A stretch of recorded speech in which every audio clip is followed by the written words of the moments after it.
All right, cool.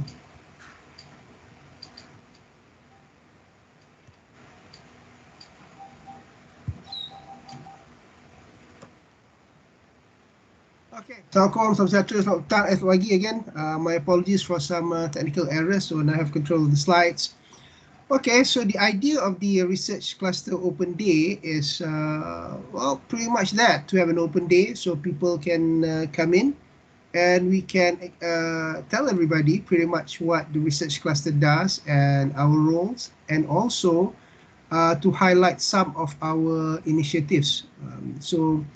What we hope to do is at the end of the open day and discussion session, you would have gotten to know the cluster better and perhaps can also help you in making decisions about doing your job, whether or not cluster can assist you in getting things done, so on and so forth. Okay, so it's going to be the way this open day is going to be structured is that in the first half, which is going to take about 1 hour, is that the respective representative from clusters will be presenting a bit about the research cluster and the initiatives that the research cluster is carrying out at the moment. And then the second half of the open day, we'll have an open session where we can have a short Q&A session. You have any questions, any things you want to clarify, you can ask the questions openly in the forum. Okay, so let's just jump right in. I'm Prof. Saiful, current Dean of the Frontiers of the Natural World Research Cluster and also acting coordinator. And today I hope to tell you a little bit about what the research cluster is. Okay, so first let's begin with the mission and vision of the research cluster. Our mission is to foster impactful interdisciplinary research in niche and thrust areas. Okay, and our vision at the research cluster is to be a platform for researchers in achieving research excellence for the betterment of society. So very, very grand mission and vision, and we believe that this is essential for UM's success in research and innovation. And hopefully with the initiatives that we are about to explain and also the other initiatives that are also ongoing, we will be able to achieve the mission and vision together with everyone within the university. So before we actually go into a bit more detail about what we do, let's get to know the members of the research cluster. It's a small unit actually, placed under the Deputy Vice Chancellor of Research and Innovation, Prof. Nusadah.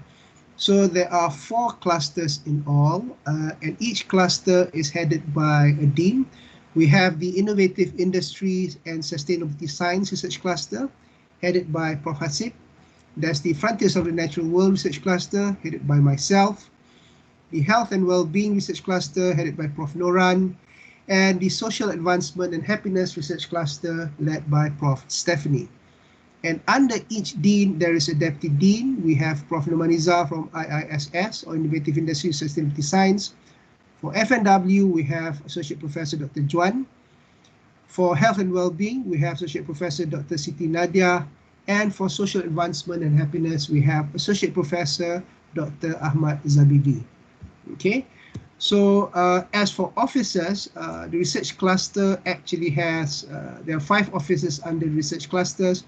We have Puan Valerie, who is the coordinator for the officers. We have Puan Nur Hidayah, Cik Siti Khairiha, Dr. Chanti, and Puan Haryana. And we also have 3 administrative assistants, Puan Suryani, Cik Abdul Halim, dan Puan Siti Nur Fairuz. So some of you are probably familiar with the staff at Research Cluster.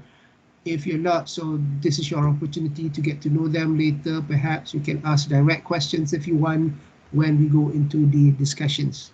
Okay, so if I were to mention Research Cluster, it doesn't matter who I ask. It can be academics, it can be support staff, it can be administrative staff. For the most part, people will equate research clusters to money because I think that is the most visible role for research cluster, where when we offer grants such as IIRG or UMRG previously, you usually get to see that part of the cluster in operation. And of course, whenever you offer grants, people tend to remember you a bit more. But to clarify, the roles of the research cluster is not just in managing and awarding internal funding from RU money. It's actually a lot broader than that, and we do actually a bit more than just administer or offer or manage research grants. Right. Okay, so a bit about what we actually do. Okay. So the idea of the research cluster is to actually promote interdisciplinarity in research. Interdisciplinarity, if you define it, is actually any form of research that involves more than one discipline. In other words, it can involve 2, 3, 4, 5, or 6 disciplines, multiple academic disciplines. And the idea of focusing interdisciplinary research is that if you want to solve real world problems, if you want to solve problems that would actually have impact to the world, then the solution more than likely is going to be multidisciplinary in nature. So with that in mind, that's pretty much what the research cluster does. Of course, it achieves this, among other things, by providing grants, but of course, there are also many, many other initiatives that we do that promotes interdisciplinary research. A bit about the individual research clusters. Each research cluster, as the name implies, for example, you have social advancement and happiness, health and well-being. As the name implies, each research cluster actually focuses in different areas of research. And the different areas of research are divided into niche areas and thrust areas. Niche areas are areas that the university already has has good strength in. We are already established in it. And thrust areas are areas which we have identified as having potential and can prosper and excel if properly motivated and pushed. In case you're wondering where we came up with these different niche and thrust areas, it was actually done after an extensive discussion with all faculty deputy deans, looking at the strengths of every faculty, which was done in a series of workshops, if I'm not mistaken, somewhere in 2018 or 2019. So we came up with this niche and thrust areas, and they were divided into the different clusters. So for example, for social advancement and happiness, the niche areas are cultural heritage and civilization and behavioral science, and the thrust areas are education for the future. So the rest, as you can see, are as listed here. Okay. Now, of course, one of the biggest thrusts in moving this niche and thrust areas is the iirg, or impact-oriented interdisciplinary research grant scheme. But we're not going to go too much detail into that because that one is quite known. People know about that. What I want to go to a bit more detail are the 5 initiatives, or 5 pillars, if you want to call it that the cluster actually does to also drive interdisciplinary research and to also help research in general within the university. So the 5 initiatives or pillars actually are listed on the right here. We have pillars on external grant. We have a focus on iirg, which is the funding itself and its impact. We have a pillar on researcher empowerment. We have a pillar on research visibility. And finally, but definitely not least, a pillar on synergistic partnership.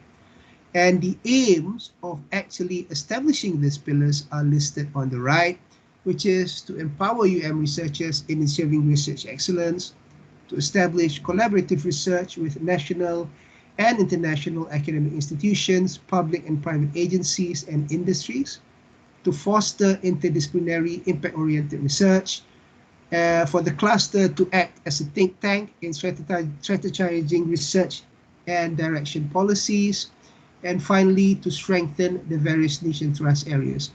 These aims are hopefully achieved with the implementation of all 5 initiatives. It's not like one-to-one, like left to right. It's across the board to achieve the 5 aims. Okay?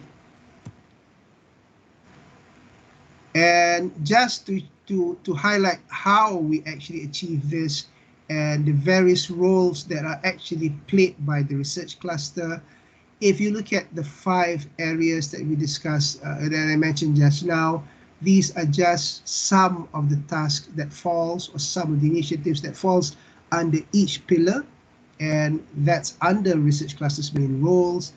But apart from that, the research cluster also plays a strong supporting role in research management, and we interact with other units under the PNI portfolio. We interact with DVC, AVC, UMIs, PPGP, MCIC, PPSG, and the faculty. So it's actually quite a broad-based and multi-role existence for the research cluster. Okay, I'm not going to go into details for all this because there's quite a bit there actually. Okay. Okay, so that pretty much covers a brief introduction about the research cluster. For the Q&A session, I think we will leave it to the end after everyone has presented, and then we'll open the floor. Okay, so next, moving on, I will be briefing a bit about one of the pillars that is actually carried out or actually championed by the research cluster, which is external grants. So they may, if I just say external grants, then a lot of possible descriptions you might think of. So what exactly are we talking about when I say external grants? Generally speaking, it's anything, any form of funding that comes outside of UM's funding field. In other words, something that money where it doesn't come from the university. But which means any external grants, be it from industries, ministries, international, local, so on and so forth. But that being said, the structure of the other of what's done within this, which I'm going to be describing. Why am I having a big black thing in the slide? Can you guys see the slide, or do you see the big black thing in there as well? Yeah, we Yes, see the big big black thing. Okay now. Okay, nice cool. one. Right, thank you. So in this context, when we're talking about external grants, like I said, everything but minus the XRGS funds. Okay, we do XRGS, meaning LRGS, TRGS, FRGS. The cluster plays a role in that as well, but in this case, the big black thing is there again. Okay, thank you.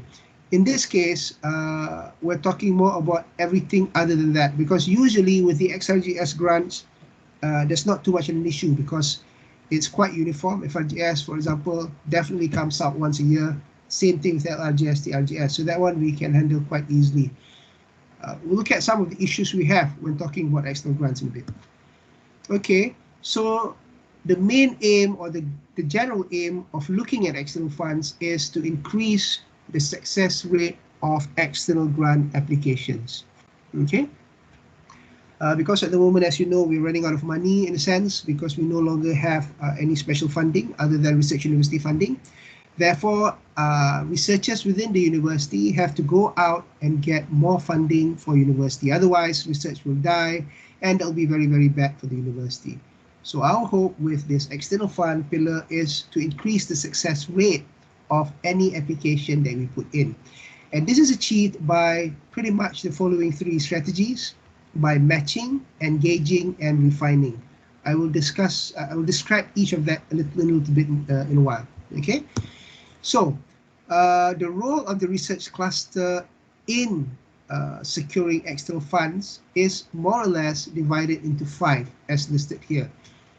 The research cluster will be involved in identifying potential researchers that actually suits whatever external grant is being called, and assist or guide researchers in proposal writing and connecting with relevant researchers, because often when writing a proposal, we write it, yes, but if it is not presented to someone for critical assessment, then although we think it's a good proposal, it usually has areas which can be improved.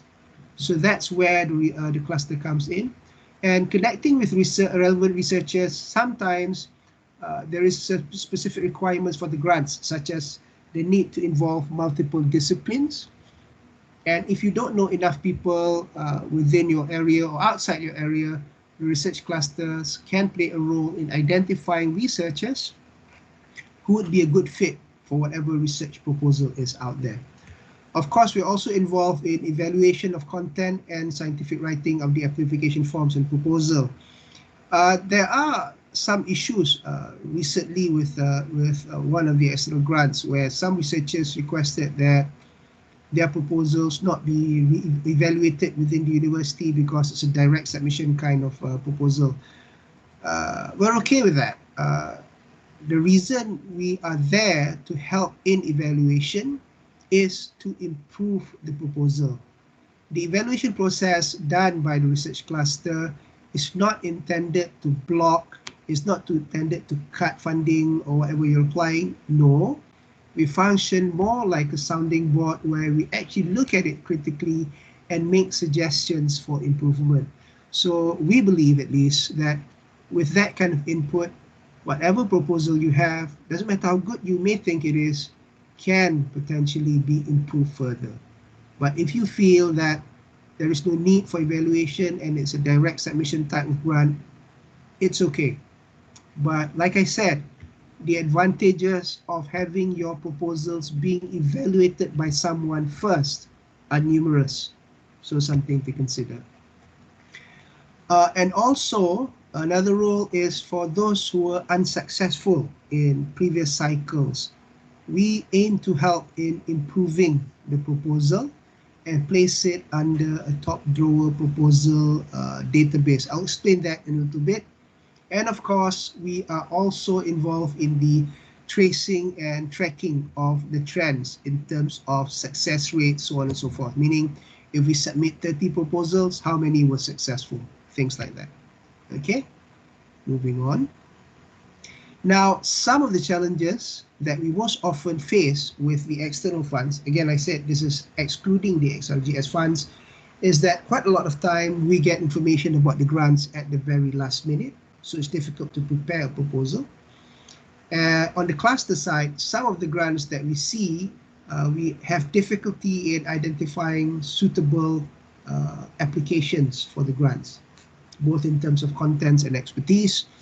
Another issue is even if we did identify suitable researchers for the grant, based on our search on Expert, there may not be willingness or availability of the academics or researchers to apply for the grant.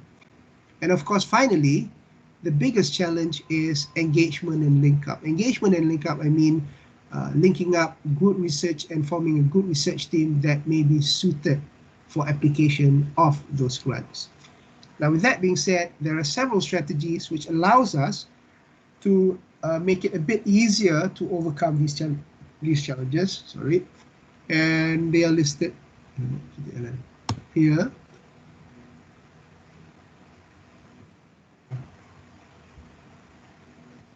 I can't seem to move my slide. Okay. Okay. 1 minute, sorry. Okay, got it. Okay, so to overcome those challenges, we have the following 3 things that we hope to implement as well. We should be launching soon.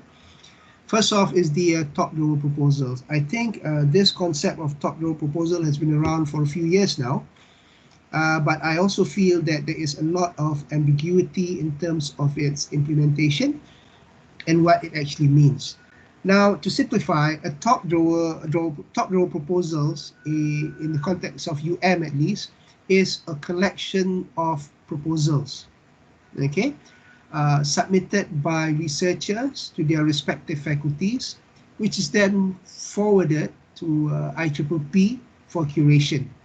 Okay, so the proposals does not necessarily have to be full-fledged proposals. They can be concept papers, they can be concept notes, so on and so forth.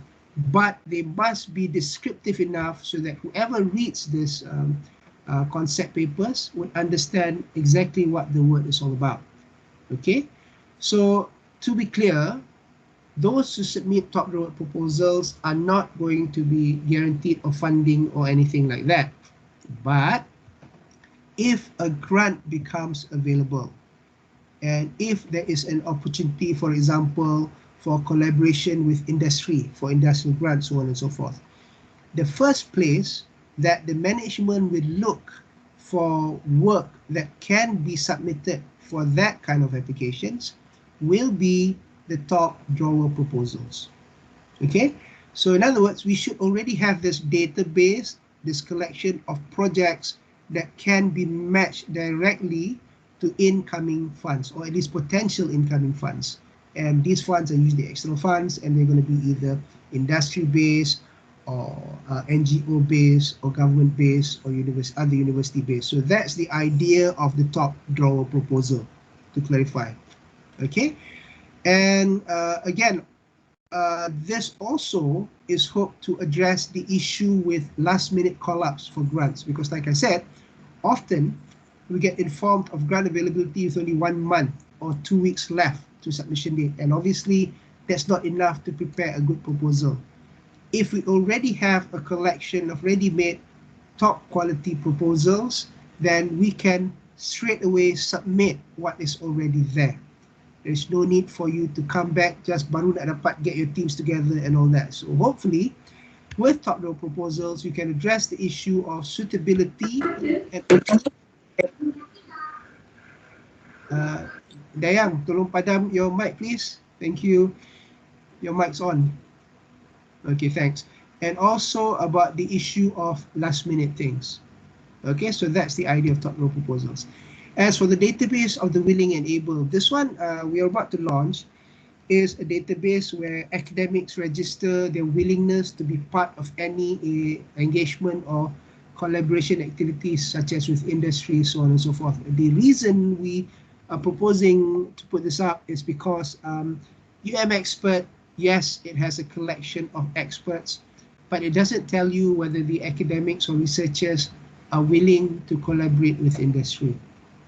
So if you register with this database, you will be the first people we look at when we have potential collaborations at hand. Okay. And finally, tracking and tracing, that's more administrative on our part, because we have been doing engagement the past previously, but we haven't actually tracked the success rate of this engagement. And if we don't track, then we don't know how we're performing. So now we are actually doing detailed tracking and tracing of any engagement with external agencies, especially with regards to funding. Okay, the next slide. I don't think we need to go through too much details, just a process flow of how external funding actually comes in. And the next slide is, and that's the end of the slideshow of my presentation. Actually, so thank you very much. I think I'm spot on for time. So I invite the next speaker. Siapa next? Prof Noran, is it? Is it going to be Prof Noran, Val? Kalau ikut jadual? Yes, Prof. Okay, so I would like to invite Prof Noran to give a presentation. Thank you very much. Thank you, Prof. Saiful. Val, can I have the slides, please? Yeah, thanks, Val. Assalamualaikum warahmatullahi wabarakatuh, and a very good morning to everyone. Coming on from Prof. Saiful's presentation, so I will be talking a bit about research for impact or research impact, and the word impact, we've heard the word impact from Prof. Saiful's presentation, so I'll elaborate a bit about research impact as well as iirg. I'm also leading the Health and Wellbeing Research Cluster, as was presented just now. Next slide, please, Val.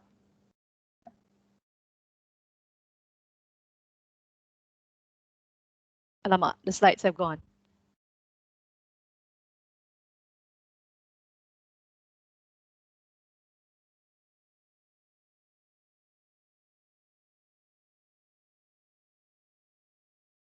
Hang on, there's some technical issues.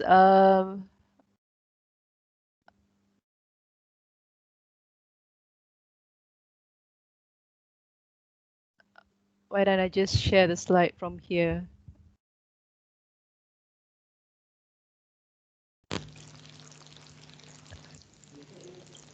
Oh, okay. The slides are back. Right. Okay.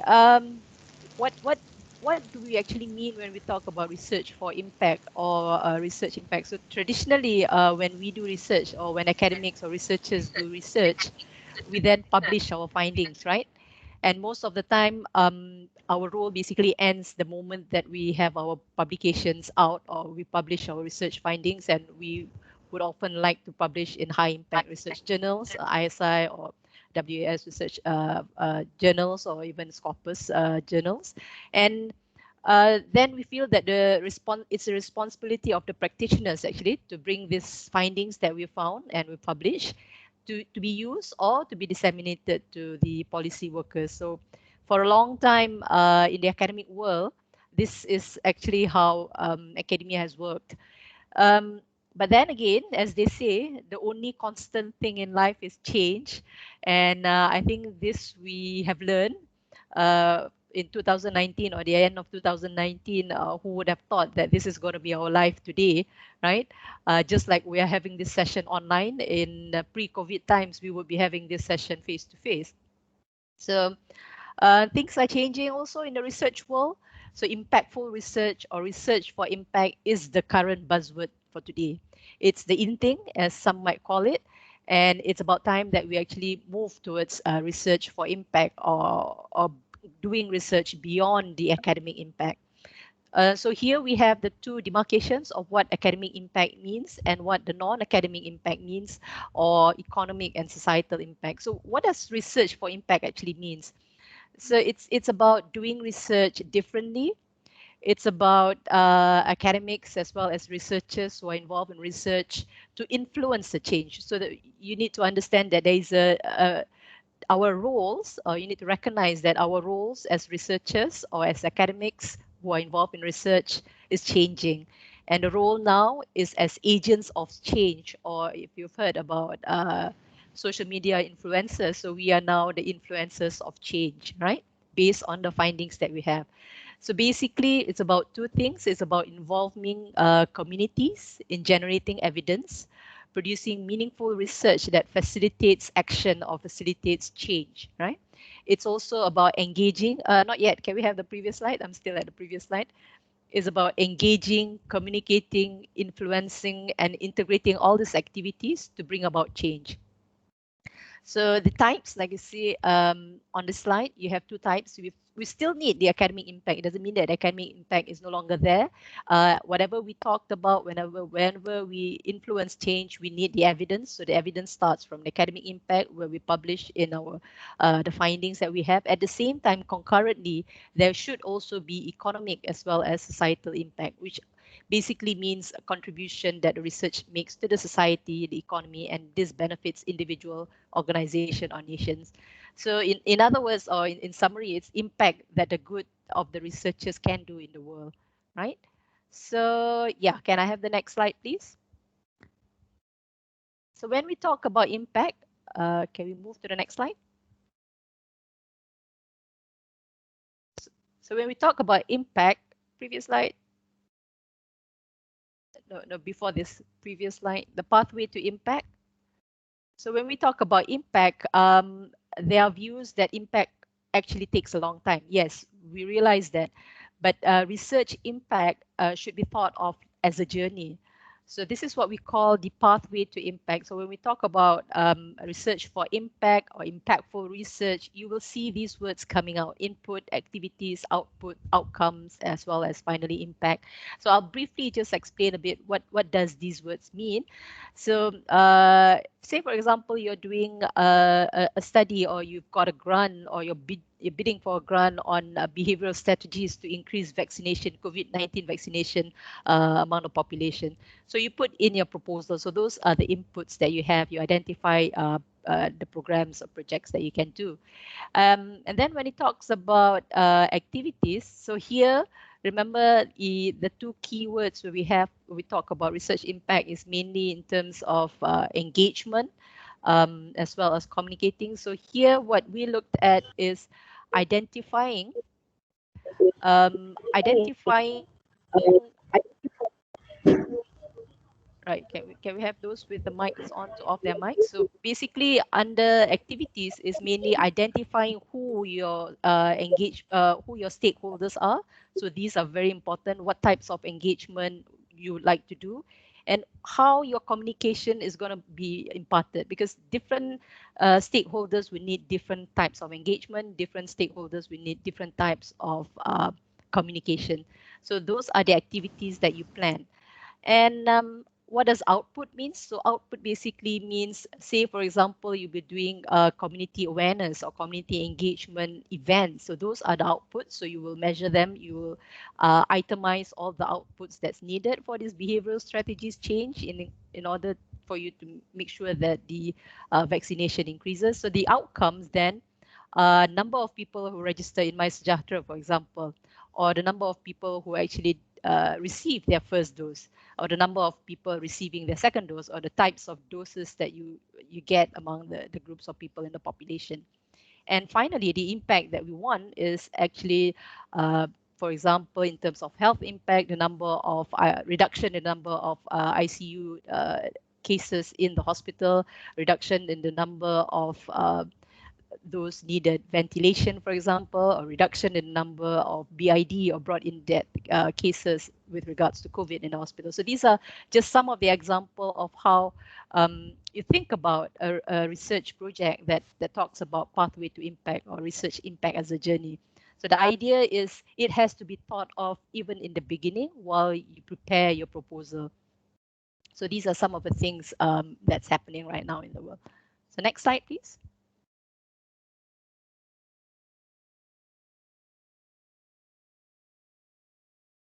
Can I have the next slide?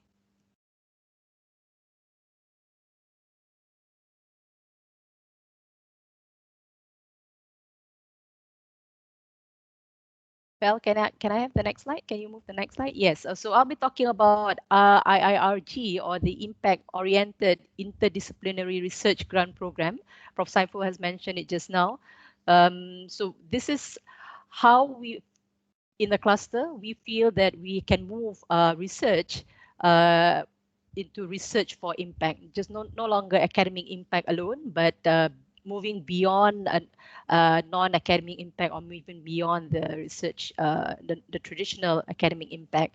So the picture just now that you see was our first cycle. So we've already had 3 cycles of IIRG disbursement, and we're glad to say that it has picked up a lot. In fact, I think the success rate is ranging about 30 to 40%.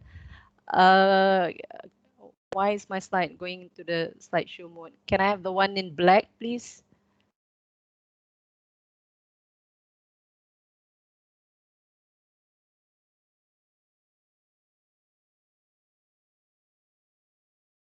Yeah, okay. So basically, like I said, the IRG has about 30 to 40% success rate. So and it's quite interesting to see a lot of us are actually moving towards research for impact. So the aim or the spirit of IIRG is basically to develop impactful research project that addresses the real world issues and that's relevant to the society and industry, because you see that the non-academic impact should actually involve the society as well as the industry. And we feel that it's at these interfaces between the different disciplines that creates creativity and innovation. So the 2 keywords that you see in impactful oriented interdisciplinary research grant is basically the 2 words, the impact, the words impact, as well as the word interdisciplinary. So basically this requires a lot of engagement, effective engagement between the researchers as well as the stakeholders right from the beginning or the start of the project. We also look at value of interaction between researchers from different disciplines, various disciplines, because we feel that models, or we feel that methods from different disciplines can actually help to develop more impactful projects, right? And this can then address the real world issues. And I think Prof. Saiful has also shown we have our niche and our trust areas. So this IIRG will actually focus on the research areas of critical mass, that's the niche areas that we have, as well as the emerging areas, the trust areas. So these are some of the things that the IIRG looks at. Next slide, please. So this is just to emphasize what interdisciplinary actually means and the aims. So again, the idea is to drive impactful oriented research, since this is what the research world is moving towards, and to encourage interdisciplinary research between different disciplines. And like I said, it's again to strengthen the niche and trust area. And how we do that, if you look at the IIRG specific criteria, it actually says that there should be three or well, more than three, or in fact about three sub-programs where the researchers must come from at least either two different disciplines and two different faculties. So we encourage a lot of intercollaborative work, getting to know a lot of people out there, forming friendships, because this is how research actually works. And generally, the duration that we give is about 24 months or 2 years, and the amount again depends, right? So we hope to start the IRG cycle for this year, inshallah, soon. Next, can I have the next slide? Right, so the idea of research for impact or impactful research, or in fact the trust of the IIRG, is that it boils down to planning. So the planning, the aim, your role now has changed. So your role as change agents must be put in the heart of this kind of research, right? So research for impact basically talks about the researcher's role as agents of change or influencers. So you need to plan from the start, and you need to plan, among others, who the stakeholders might be in this kind of research, in the research that you're interested in doing. And generally, there will be multi-sectorial stakeholders. There will be government agencies, for example. There will be industries. There will be also be the older. So this is actually research that I do. So my research basically looks at older people. So the stakeholders are also the population themselves, right? So the NGOs, the media. So these are some of the stakeholders of researches that you might want to do. And like I said, it doesn't mean that we're moving beyond our academic impact. The scientific evidence will always be extremely important. This will be the start. So the credible, relevant, and contextualized evidence is mainly needed. At the same time, while doing this, we also need to engage and partnering. So the idea is to get buy-in early. So that's the whole reason of when you look at the pathway to impact, you see that we identify the activities as well as the output early on. So then you can plan for all these things, right? So the idea is to get buy-in early, not only at the end of when you have your published evidence, but even at the beginning. Getting buy-in is one of the important things that you do in impactful research or research for impact, right? Sometimes, yes, we do understand the process of partnership might be slow, just as how we develop friendship, but nevertheless, it is very important. And finally, strategic or effective and sustained communication is one of the things, because communication is actually linked very closely to influencing or agents of change. So that's the role of researchers now to become agents of change. Next. I think what I want to say here is actually, even though we are in the unprecedented times of our lives, so we are in our COVID pandemic, but research still matters, and we need this kind of research because we need research to actually improve the lives of people. That's a non-academic impact that is very important. So thank you very much. I think that's all I have to say. Back to you, Prof. Saiful. Thank you, Prof. Noran. So fantastic. Okay, thanks as usual. So we will again save the questions until the end. So I invite the next speaker, who will be speaking on researchers' empowerment.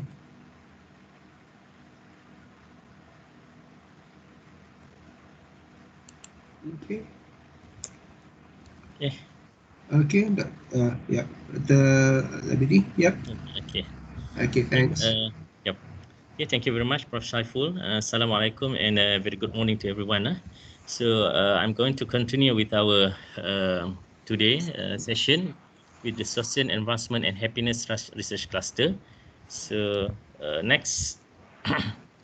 Okay, actually, this one, this is a brief view that also already mentioned by Prof. Saiful, the researcher cluster to give direction for developing research agenda and embracing prominent and involving team in the research area. Okay, next, this one I just go glance because already discussed and also already described by Prof. Saiful. We got a niche area and trust area, and we actually from SAH, Social Advancement and Happiness, under niche area cultural heritage and civilization, that one behavioral studies, and also trust area is education for the future and also smart society. That means this is our potential current, that means this is our potential research topic that we can focus. Okay, next.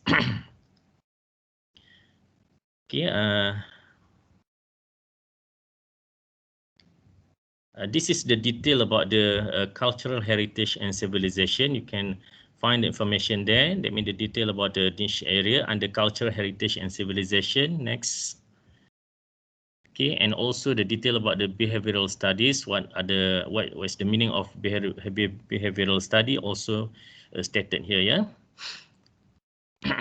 Okay, and then trust, the smart society, the detail about the smart society, like creating new technology application to realize the ideas of smart thing and smart me, and providing solution to manage societies using technology and human elements.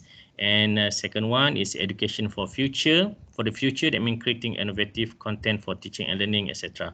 Okay, this is the detail about the niche area and also trust from SAH. What I mean is social advancement and happiness.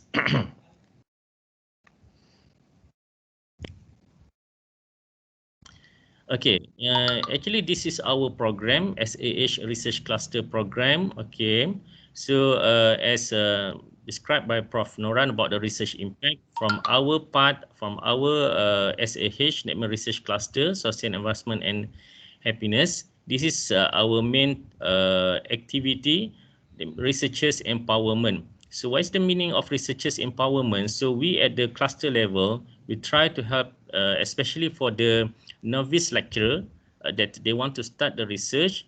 So we try to assist them from the beginning. We ask them to prepare the proposal and then develop proposal mentoring. That means based on the proposal that they have, they send to us. So we will give feedback to them. So peer support and mentor feedback. So we'll give feedback to the proposal. So as Prof. Saiful mentioned also, our purpose is not to block or not to what we call not to cut finding. What I mean, yes, fundings, as also mentioned by Prof. Saiful. We try to help and also try to improvise all the research proposal. Yeah. So next, and then once we review the proposal, we return the proposal to the researcher. Then refine general proposal that can be quickly revised to fit particular grant calls. So that's why we need to understand that all our grant need to in line with the funder. So that is also our roles at the research cluster. Okay, so this is our main purpose as a researcher empowerment, as I said. So we need to work together with the faculty especially. So ask the faculty members, especially for the novice lecturer or novice researcher, to prepare with a grant. What I mean is to prepare with the proposal. Then they submit to us the proposal. We will review the proposal. Then we will give feedback to the researcher how they can upgrade or that mean improve their research proposal. Okay, so that is our target from the social advancement and happiness. Okay, next. Okay, this is the detail also about to improve research capacity of researcher. That's what we call research empowerment, development of research proposal for early career researcher, as I said, as a novice researcher, curated session. Okay, actually we already did this session with the Faculty of Language and Linguistics. Yeah, this is one session we already done with them. Okay, then writing impactful interdisciplinary research proposal, and also X means represent any RGS, yeah? For example, FRGS, LRGS, TRGS, any RGS. So that's what we call XRGS, yeah? Preparatory workshop. And also we got the program, something like a sharing session, thematic research networking session, online micro training, and also operation salvage clinics. So all this one, actually, our main purpose, there are no other hidden agenda. We try to help as we can for researcher to get a grant and also to improve their proposal. Okay, next. This is our team. Actually, I'm only the deputy dean. Our dean is Professor Dr. Stephanie Shamila Pillai from FBL. And also we got two social research officer. One is Ms. Haryana and also research assistant Ms. Nadira. So that means if you receive email from us, normally Haryana will send email, okay, and then we will get feedback from you. Then we will, that mean we take action on the proposal that you email to us, yeah. Okay, so that's all the detail. Also, what I mean of the brief information from the SAH. I just want to repeat again, the main purpose of our SAH is to, as we can, we try to help any researcher want to improve their grant. What I mean is to improve their proposal. Don't worry about any type of the proposal, just email to us. We try our best to assist or to help as we can.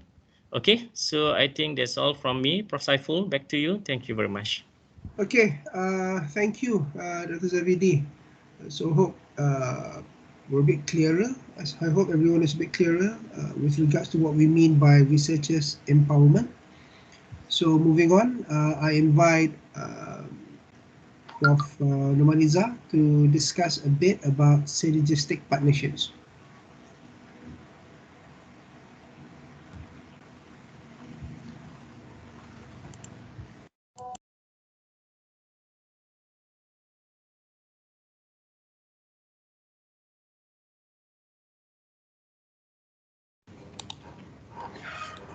Okay, thank you, Prof. Saiful. Assalamualaikum and a very good morning.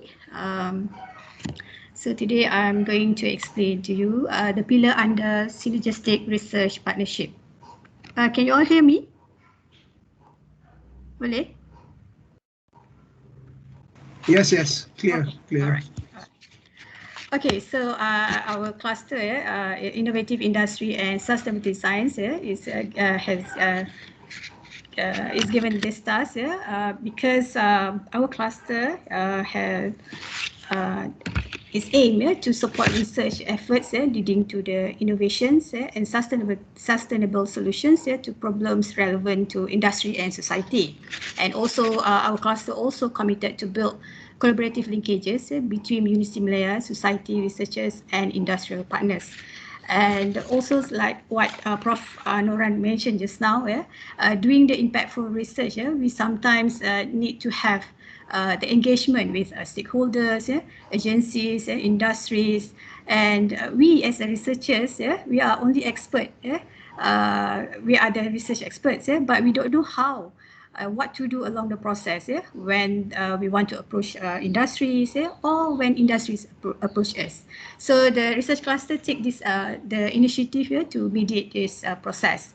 And also, if you look at the pillar is synergistic research partnership. So we focus on the research partnership. So if you have other type of collaboration or engagement, we can suggest your project to other units. So research cluster will look only on the synergistic research partnership. Okay, next slide. So the objective for this pillar is to catalyze impactful research collaboration with industry or stakeholders. And there are 3 action plans for this objective.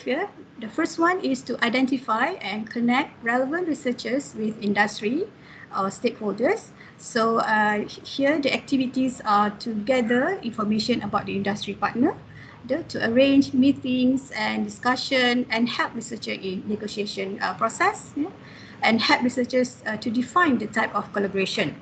Sometimes they don't know yet, no idea what the collaboration would be. Sometimes it's research, sometimes consultancy work. So we can help the researchers in this.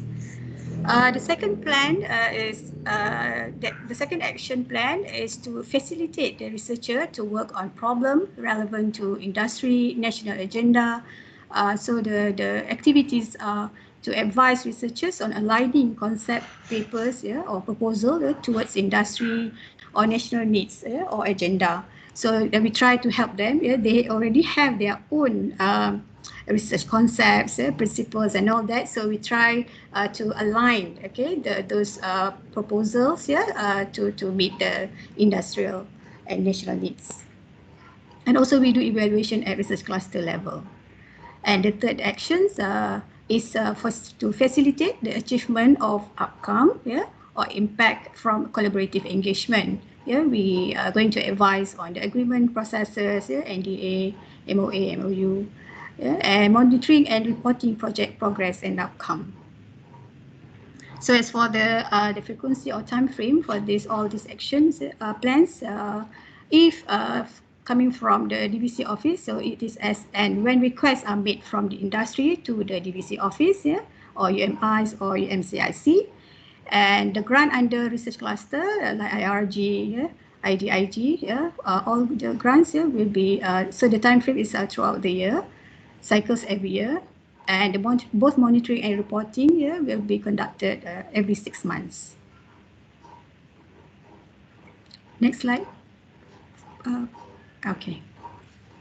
Okay, I didn't show you the process flow, how each step, the process flow in each step. So, but what, sorry. So what is actually at the end of the process flow is actually to identify the project and grant type. So after defining the project and grant type, so the project will go to the respective channel. For example, if the grants is under research clusters, so it will go to the research cluster will be in charge. If the external grants, agency industry grants, it will go to the PPGP. And if the consultation work or project, it will go to UPOM. Okay, and these are the success measures that we plan to have. Actually, we also have already have this ongoing. So we have for under research cluster, projects under research cluster, we have short, medium, and long-term assessment. Meaning that measures. For example, for the short or medium terms, we're going to take into account the number of stakeholders, research partners engaged, like the joint publication, number of agreements. Joint postgraduate supervision, and for the long term, among them like new collaboration partner, the new partners, on top of the existing collaborators, staff placement, maybe joint also application. As for the success measures for the PPGP, I mean, like when we forward the project to the PPGP, so we take these measures into account, the input and output, and also similar, when we forward the project to UPOM, we take this number of industry engaged and the quantum, the consultation fee, and number of agreements into account also. Okay, next, Val. Okay, so a little bit of updates and also track record of what research cluster have been doing so far in this in the relations of this synergistic research partnerships. So we have one grant called IDIG, or Industry Driven Innovation grant. Actually, this is a pilot. Just target 10 targeted projects that focuses under the following research areas: the Industry 4.0, fintech in Islamic finance, health and wellness, and halal supply chain. So these projects should target higher TRL levels, for example, 6 to 7 and above. So because one of the expected outcomes, that is a must, it is the product or process development, other than MOA and IP lah. So other outcomes can be the publication, student job placement, student or industry personnel training. So the funds are basically coming from, so each project is actually funded by both UM and industrial partner. And support up to 95K, RM 95K per project. This fund is actually under Univate under Ministry of Finance. Okay, next slide. Okay, so as for the 2019, so we managed to engage 23 industries or agencies, and I think 7 agreements signed, and the external fund generated is about RM 300K.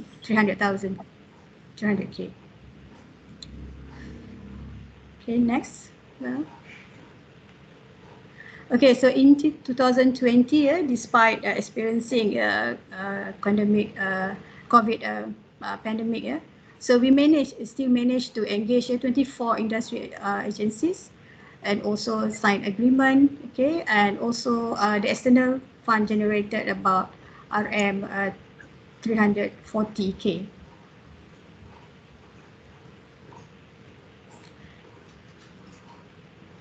And this is the list of engagement for this year as research cluster, as a whole. So so with the industry and agency, we have Sandabi and XP, which is the status engagement is in progress, and Icelango, and we have already signed. And also we have initiated the preliminary engagement with ministries recently with KETSA, MAFI and MPIC. And also others are still ongoing. Okay, as for up to June this year, so we also managed to engage about 4 MOA and 1 collaborative agreement, and external fund generated is about $500,000. So I think that's all from me. And on behalf of Research Cluster, I really would like to thank the researchers' hard work who have involved in this industry agency engagement.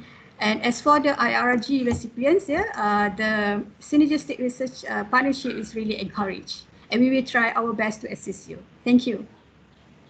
Okay, thank you, Prof. Nurmaniza. And finally, I invite Dr. Juan to present a bit about the efforts on visibility. Dr. Juan, floor is yours.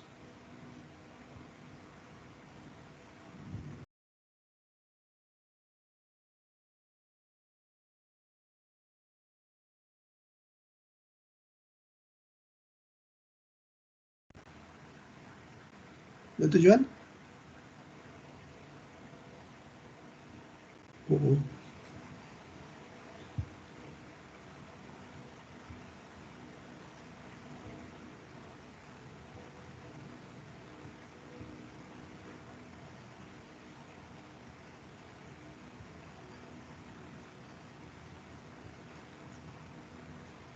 Is Dr. Juan around?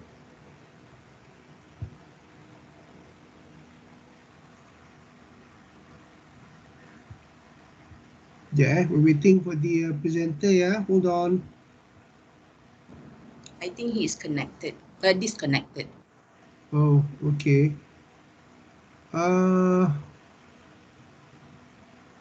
While waiting for him, Val, tolong try contact. While waiting for him, since we have a bit of time, I open the floor for questions regarding what presentations have already been made. Any questions? Any comments? Any clarifications from the audience? So now this is the data file. I just dropped it. Say again? File in your Microsoft Teams, and also I copied the link. Halo, selamat pagi. Selamat pagi. Boleh dengar? Boleh dengar? Saya ada satu soalan, boleh tanya soalan? Boleh. Siapa ya? Saya tak dapat, dia tak keluar. Saya Dr. Tiru, Timbalan Dekan Penyelidikan Pembangunan, Fakulti Sastra Sains Sosial. Okay, Dr. Tiru, yes, go ahead. Kita dah kumpul top drawer proposal, ada dalam 5 dalam tangan kita. Jadi kepada siapa kita nak hantar proposal tu dekat ni, apa nama, cluster? Adakah bawah SAH cluster atau any specific person that you have actually, have that Okay, the can top send the drawer proposal to? Okay, thank you, Dr. Tiru. The top drawer proposals are actually compiled and by the IPP with Dr. Tan, I think. Betul Val? Dr. Tan, Betul, Doktor. Betul. Okay, it's actually Dr. Tan under IPP. But we have access. Yeah. Okay. So just forward all those proposals that we have collected to Dr. Tan, yeah? Yes, okay, please. So thank you. Thank you very much. Thanks. Dr. John, are you ready? Is Dr. John available at the moment?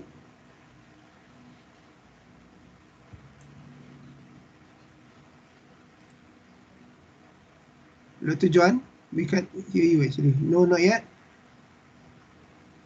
If not, Dr. John, are you ready? Can't seem to. Okay, another question then perhaps. Any questions? Yes, somebody. Sekejap, saya nak tengok. Siapa raise tangan tadi? Saya tak nampak. I still got one more question. Is that okay for me to ask? Yeah, sure. Go ahead. Yeah, a lot of people raise concern when they send their proposal under that top drawer. Yeah. The kerisauan is, someone may take their ideas. I don't know how to deal with this, yeah? Okay, the top drawer proposals are not actually shared with anyone else. It's actually stored in a database by IPP. They have actually purchased a new software to allow relevant individuals to look at it. So in that sense, the probability of somebody actually picking it up or stealing it is low, I would think. But if it is to be evaluated, selected, and all that, I suppose we can request for a signing of an NDA. But another thing you can also remember is that if you have submitted the proposal, that means the proposal has gone in on a specific date, which means, in theory, if anyone else comes up with something after that, you can challenge and say that we got this idea before you did, as based per our submission. But like I said, it's not going to be something that everybody will have access to. It's limited, so it should be okay. Okay. Yeah. Okay, thanks for the assurance that you have that NDA. Yeah, at least I can inform my academic staff that there is such a clause as NDA. Yeah, thank you. We can request that. Okay. Yeah. I think Prof. Sufyan, you raise your hand. Do you have any question? Yes, thank you, Prof. Siful. Just a small request from the Faculty of Science that on the matter of this top draw proposal. The faculty would kindly request that if the cluster is contacting any of those proposal that going to be submitted for a grant opportunity, to see also the communication to the management unit of the faculty. Okay, I understand, Prof. Sufyan. I think that's a good practice. I think we will do that. Thank you very much, Prof. If we're not already doing it, but yeah, I think I agree, because if we are to improve the proposal and keep track properly, I think the faculties will also have to be involved in that. So yes, thank you. We will definitely do that. Thanks. Dr. Juan, are you ready? Okay, Dr. Juan is here.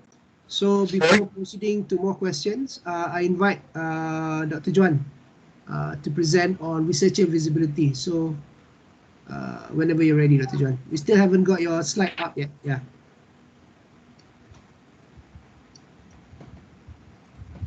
Okay, we can see your slide. Go ahead.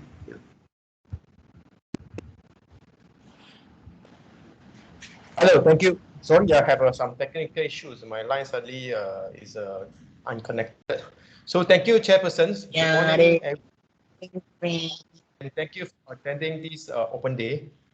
I'm Dr. Juan, the Deputy Dean of Frontier of Natural World, and my Dean is Prof. Saiful, as you know. Okay. I believe you have heard of the role of, hold on, what is happening here? Why is unshare? Hold on, something is not right on the window. We can see a slide actually, but it's not, now it's gone. Yeah. Now can you see? Okay. Yes, we can. Yeah. Yeah, there you go. Okay. Yeah. I think you have heard the role and discovered the role of the research cluster. Besides working and evaluating the research grant, we are involved in various activities, right? First, we like to empower, and since the role here is to empower researcher in achieving research excellence. So we have provide various research platform and training to enhance and empower researcher. Then we also would like to see our research to establish a close research collaboration with other research institutions around the world. This is because we understand our research cannot go strong by just conducting research in only. We need to have the exposure and also engagement with other top tier universities and researchers. This is because by sharing, we can become better and stronger. In provide avenue and also regularly invite industry to collaborate, to work together with our researcher. This is because in the end of the day, we like to apply and contribute our hard work research to the markets. This will be the main certifications for researchers to see that our product or technology is being used by public. Beside the royalty, the money for the researcher, okay, you also feel that it's a proud to tell the public that the particular research or product or technology come from you and your research team. You also must realize that there are a lot of funding to develop new products or solving new problems from local industries. That's why we feel that's why we keep encouraging research collaborative work. Right? Besides that, that's why in the proposal, every time in the proposal, right, you also ask to establish a strong research collaborations with the industry. Okay. My also have talked about the research impact. We would like to see all our research to try to produce impactful research. There is a difference between the outcome and impacts, as mentioned just now by Prof. Noran. We need to change our perceptions to quality-based research, which is capable of creating impact to public and society. Okay, not to just impact the what you call scientific communities. Of course, very important as academicians, but also impact the society. Much of the work also spent in meeting and discussion. That's why we are quite say what you're doing, quite busy meeting and discussion to strategize our research directions and also some of the research policy.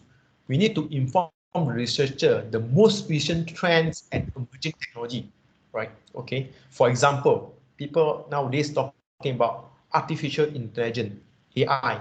People talking about IR 4.0 and others. So this one means become our strategy. How we strengthen this strategy, okay, and how we foster the new policy, okay. Of course, nevertheless, we also need to focus on our own strength, Malaysia's own strength, which is our natural resources, for example, palm oil, rubber, oil and gas, and etc. This is also important because neglecting other what I call importance economy for our country. Okay, the last role, we also trying to strengthen the niche and trust area especially for the research group or research center. This is because the main criteria to obtain Malaysia high COE is establish a niche area. For example, we have expert in power electronics. I think everyone will agree with me. We are talk about power electronics, people will refer to UMPDEP, right?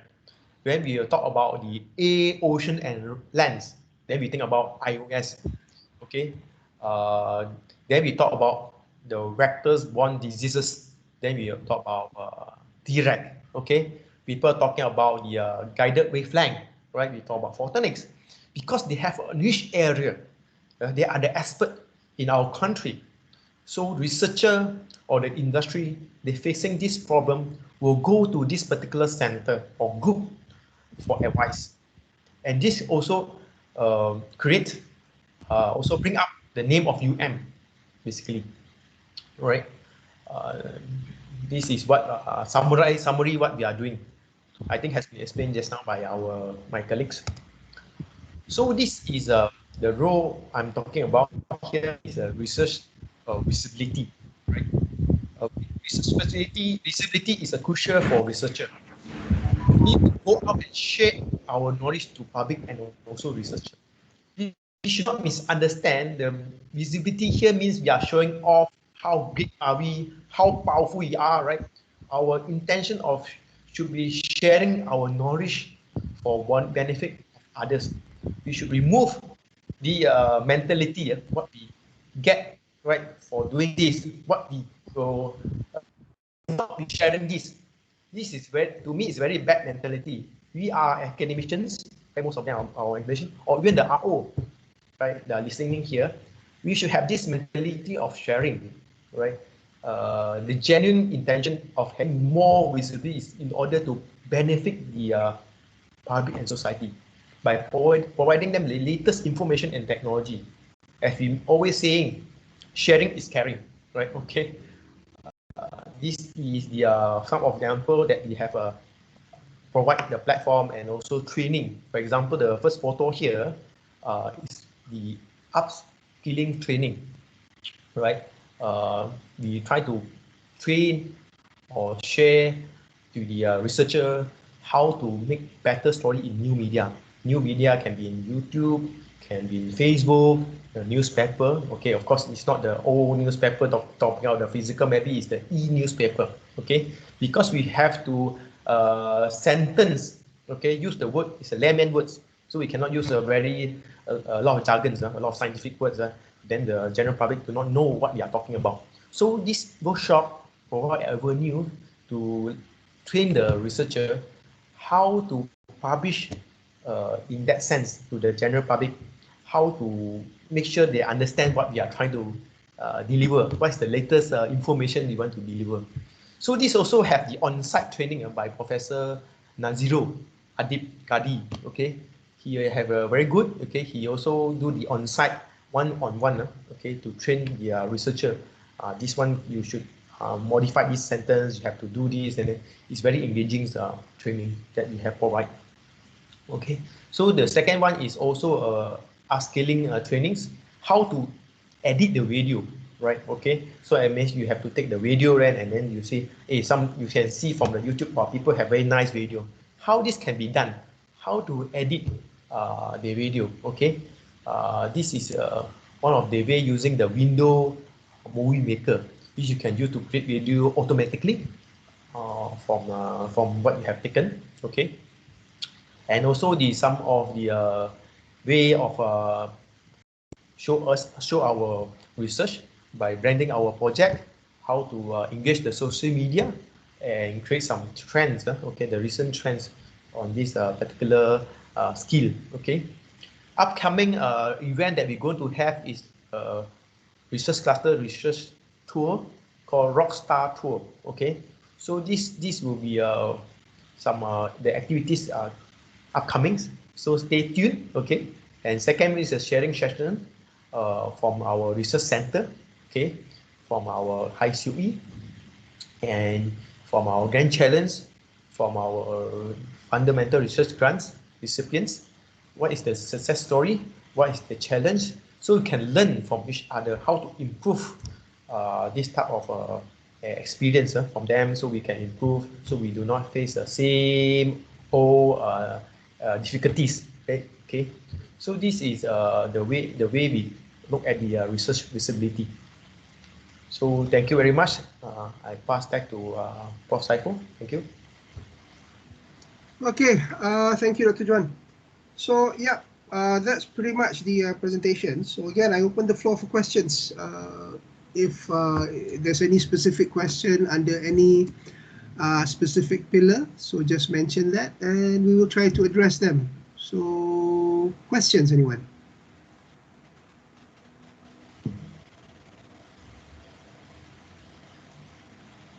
No questions?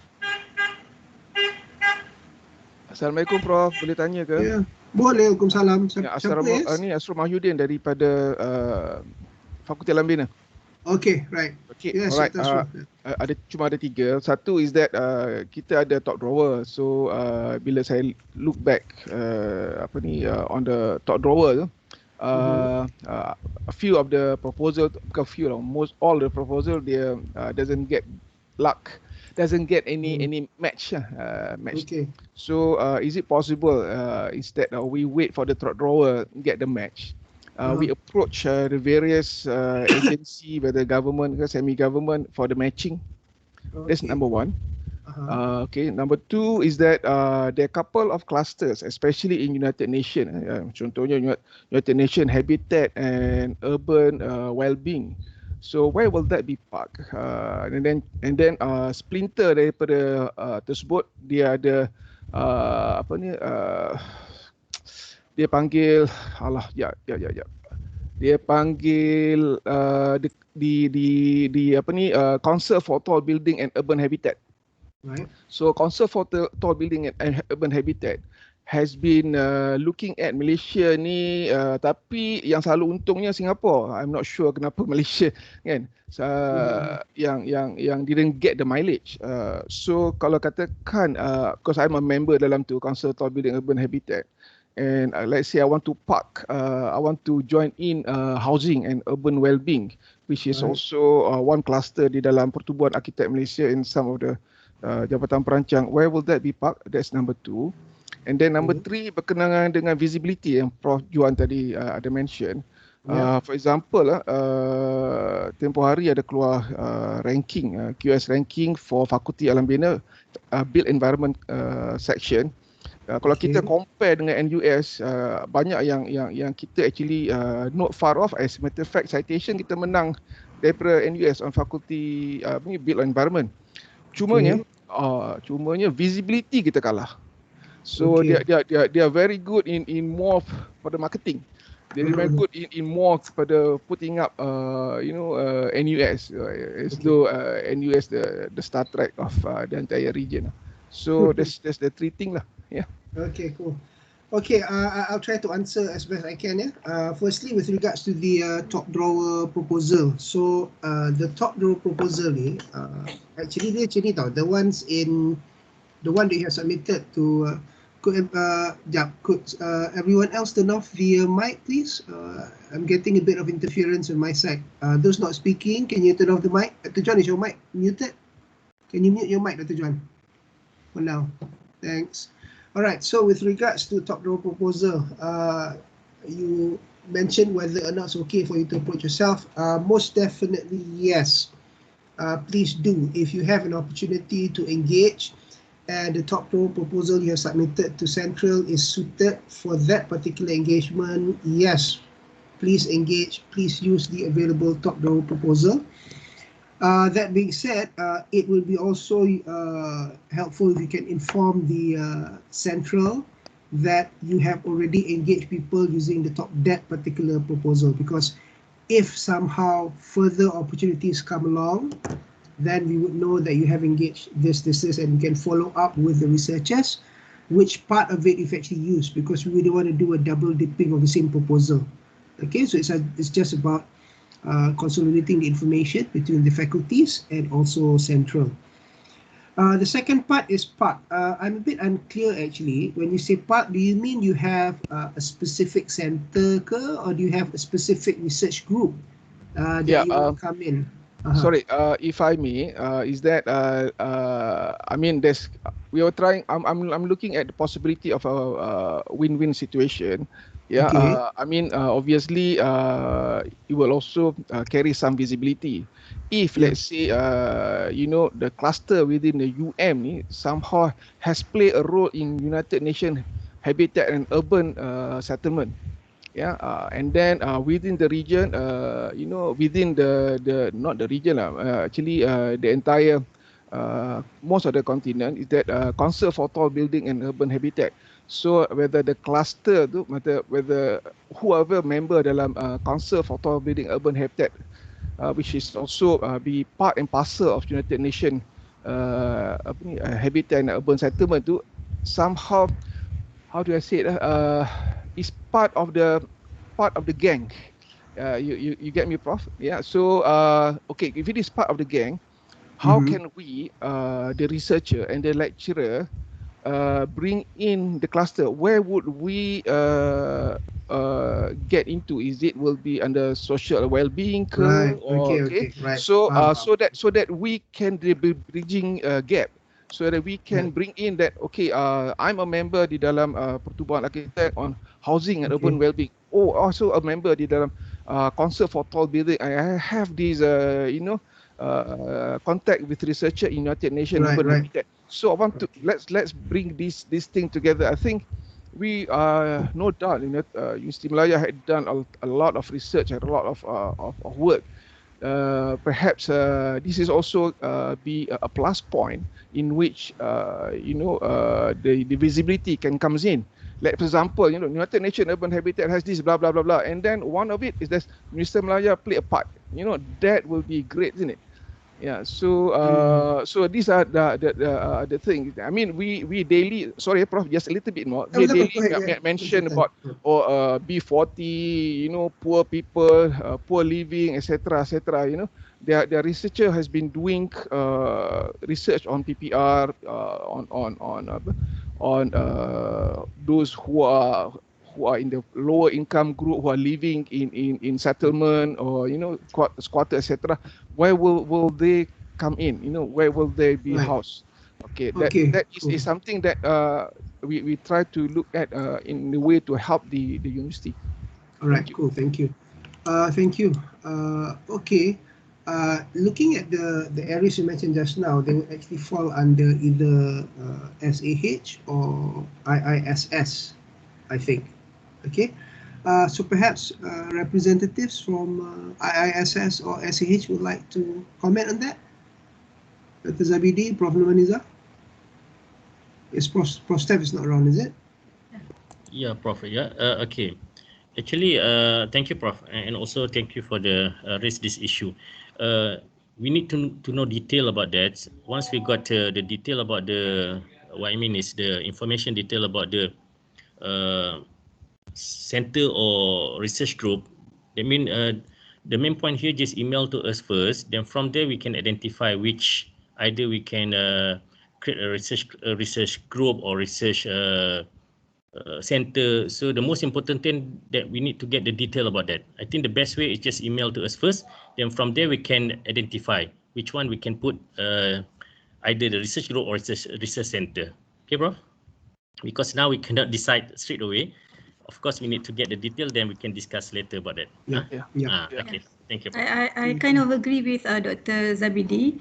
So we need to see the content first, and then also it can be applied to both clusters, because since it's multidisciplinary, right? So yep, I agree. I think can be can be either, and can be both, or can be more than two. Okay, thank you. I hope that answers the questions. We can, sorry, Prof.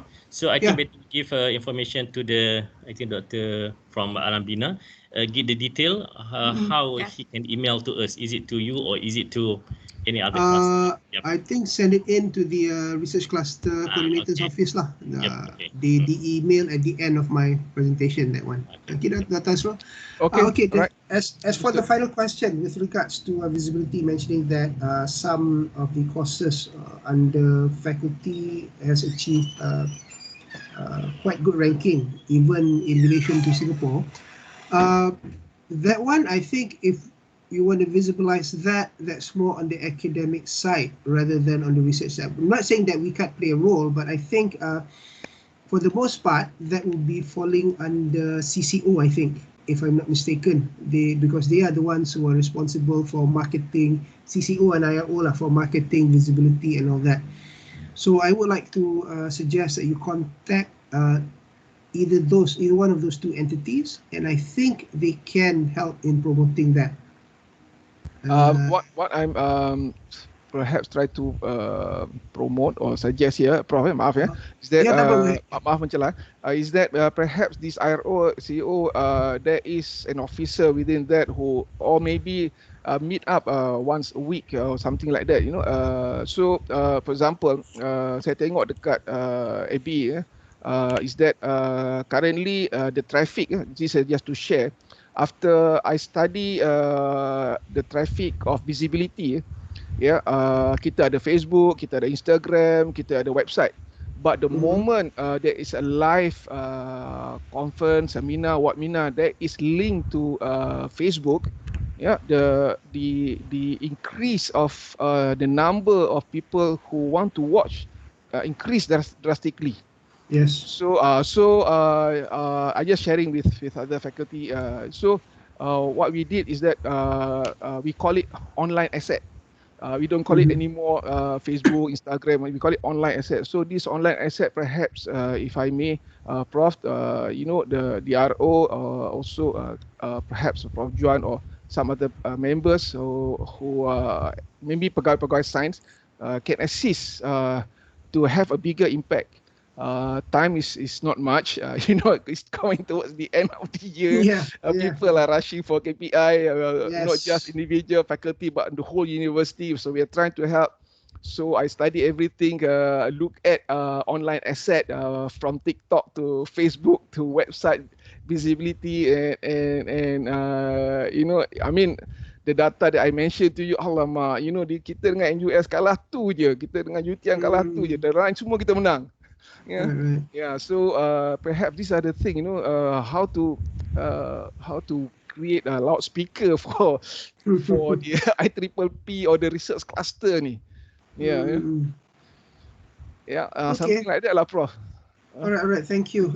Suggestion noted. I think I'll try and have a chat with the people on IRO juga lah about this, whether there is any specific in that. Yes, Dr. Juan. Yeah, I think from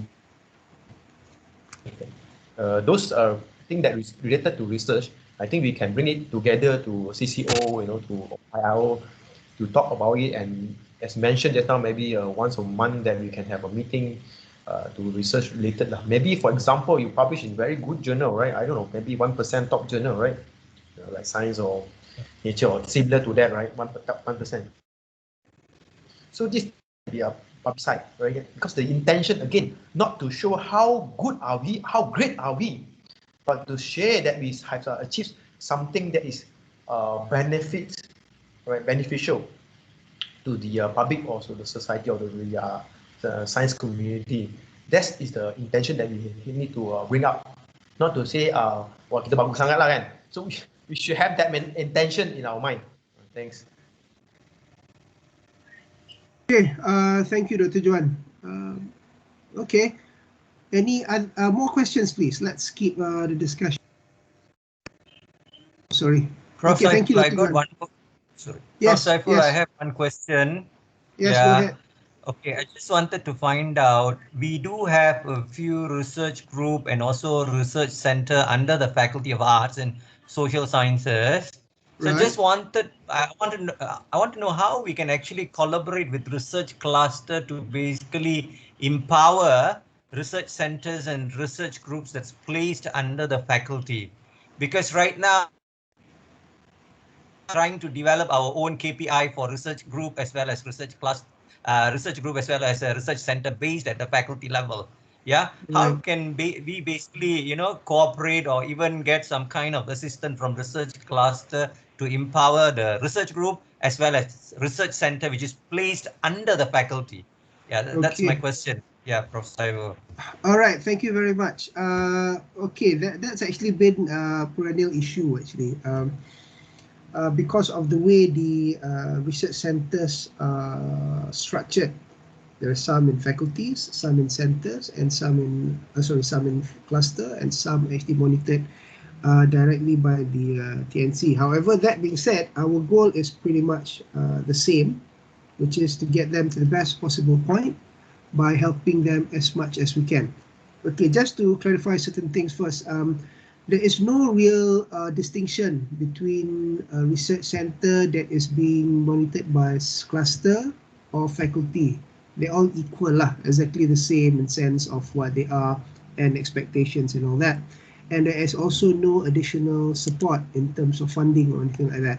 Okay, but that being said, I do agree in a sense that if there is consolidation of resources, meaning the faculty does a bit to improve and help out the centers, and the cluster also does their part as well in improving the centers, then we can have a better way forward for the respective research centers.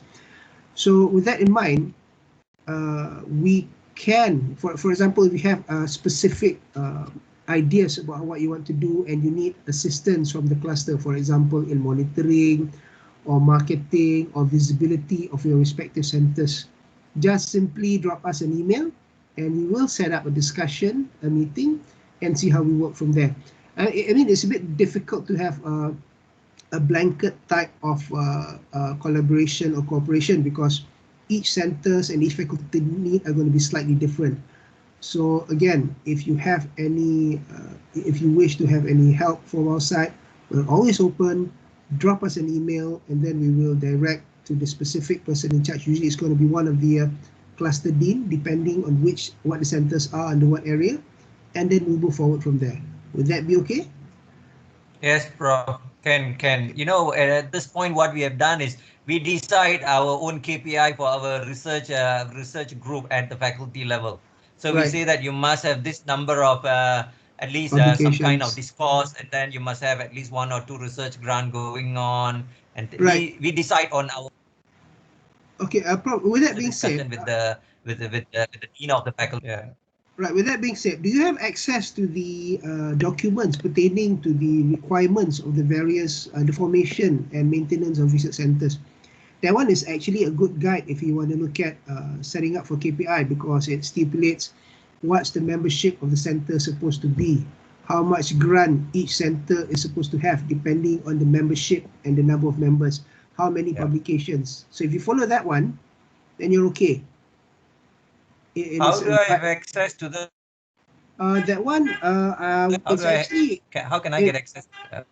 If I'm not mistaken, is in the documents under on the PNI website.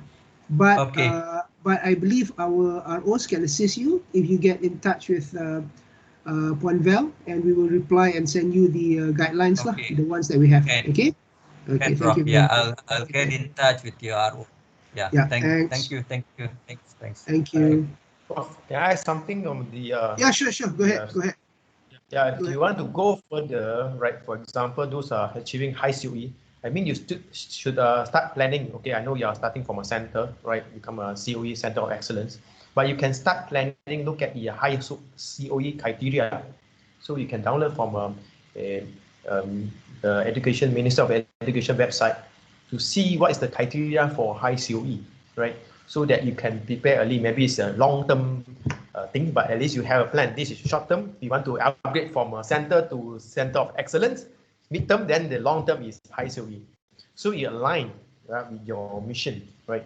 Again, that means for my experience, you have to have a strong niche area. Do not try to divert. You can divert, but the center must have their own niche area to be successful. Thanks. Thank you, Dr. John.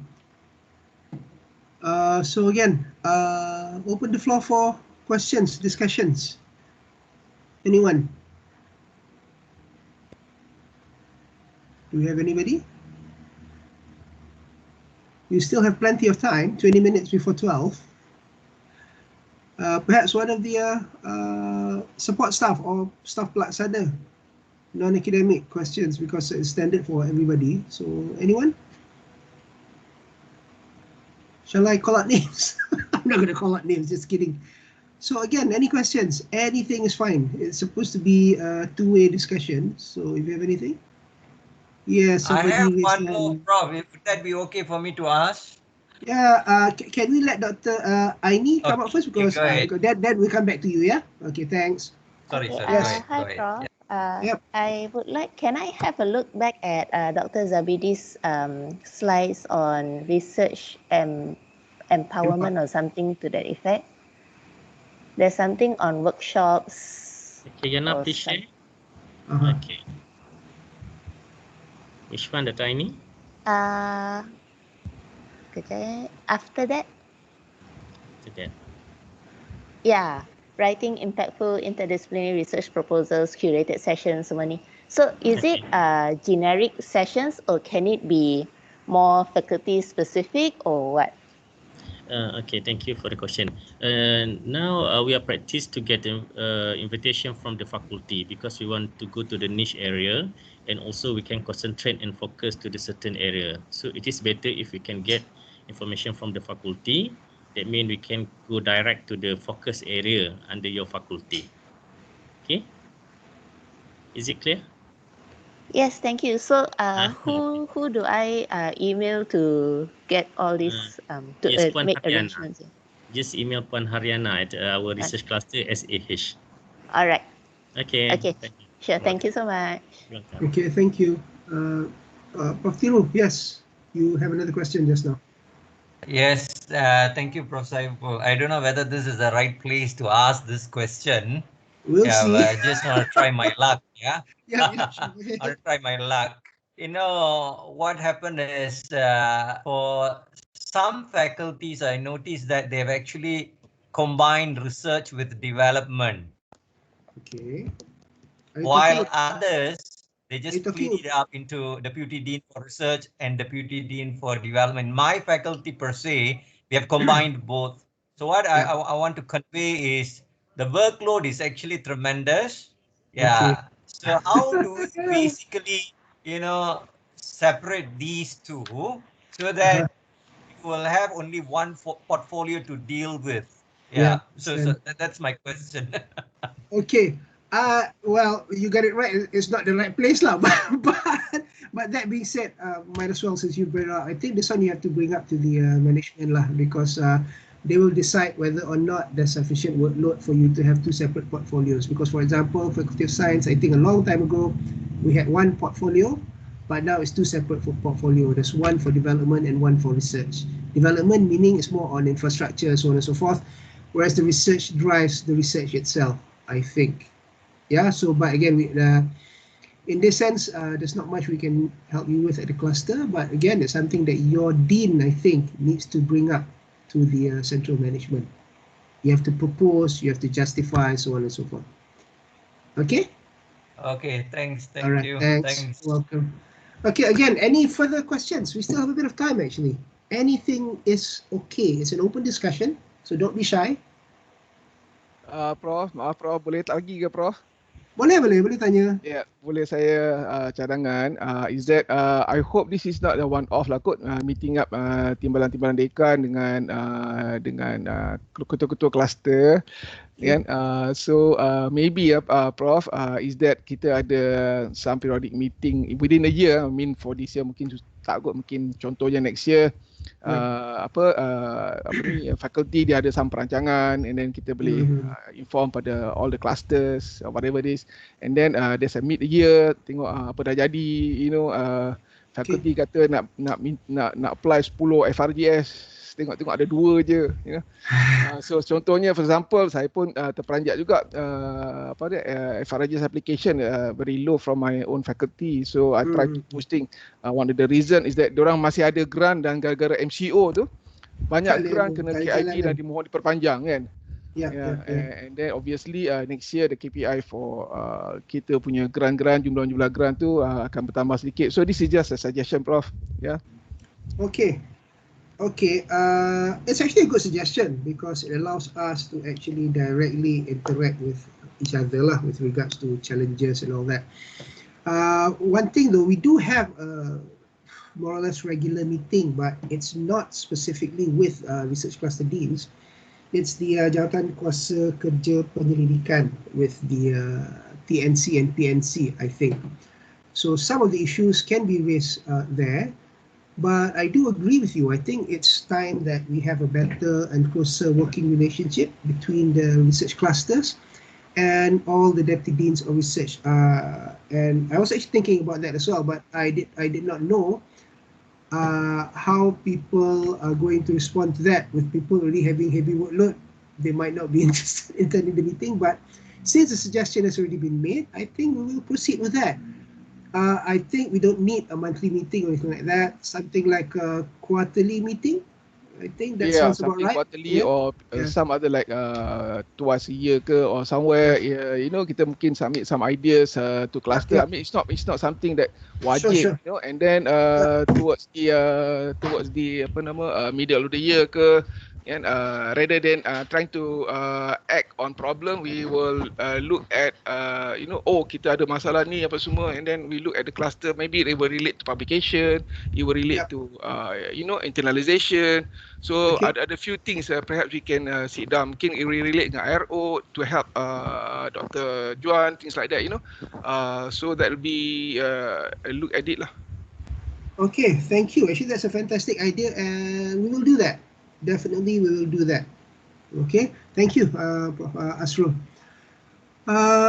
Okay, we still have time for questions and suggestions. Anyone else? Just jump right in. Yes. Prof, we have a question at meeting chat. Alamak, takut nak jawab. I saw that, but I don't want to answer. So the question is it possible to find out when is the next round of IRRG? Okay, I cannot yet tell you with any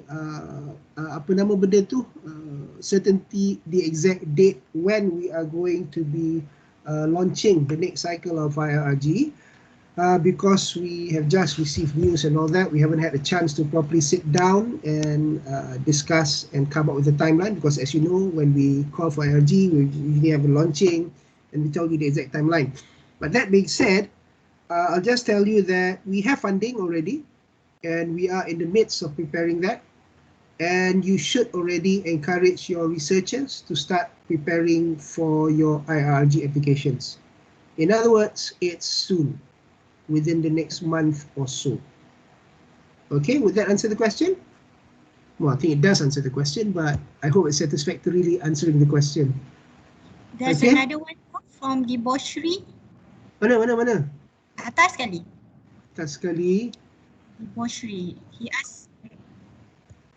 Diboshri, thank you for the presentations. Can I please ask if you can approach the center for researcher matchmaking before we apply? Yes, most definitely you can, because that's one of our roles, because as you know, we have a bit of a bird's eye view of what is being done within the university. We can suggest you suitable researchers.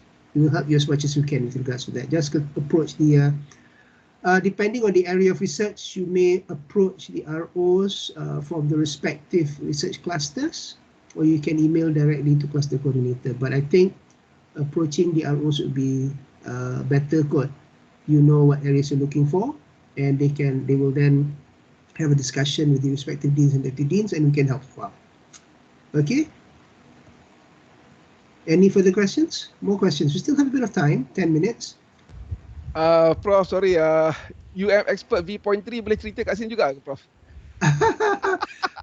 Frankly speaking, I'm just as confused as you are about that, because I'm not involved in the development of that one. Prof, saya cuma I look at the data migration and data metadata. Cumanya some of it doesn't goes pass through tu yang saya concern sikit, Prof.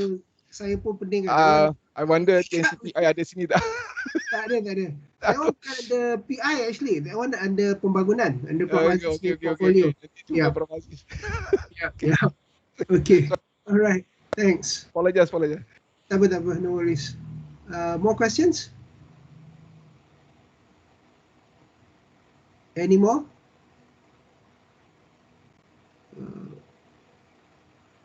We're actually still waiting for questions from the siapa tu people raising hands. Kejap, let me check.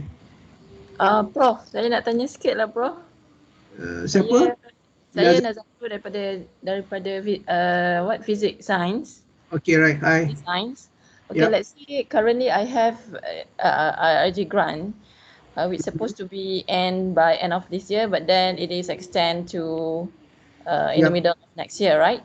Because of this pandemic. Then let's say if the next cycle of this grant will be coming out, Tak boleh.